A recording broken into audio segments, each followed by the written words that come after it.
Hi guys, it's Ruthie with the Popple Backyard Farm. I will not lie, one of my favorite things is cake.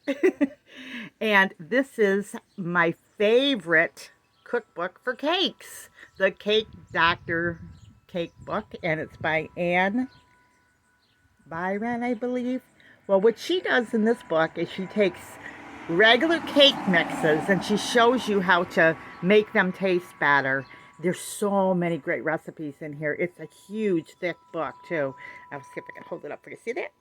And tons and tons. I mean, this is like the one resource you'll have for your whole life, just so many recipes. And I mean, we all know that pretty much, how to make a regular cake, but it just makes it easy so that if you have a cake mix, you can just spruce it up. You can go to the store and buy a ton of different cake mixes. And then when you want to make one of these fine cakes, you just pull out the Cake Doctor and she'll fix it up and make it fabulous.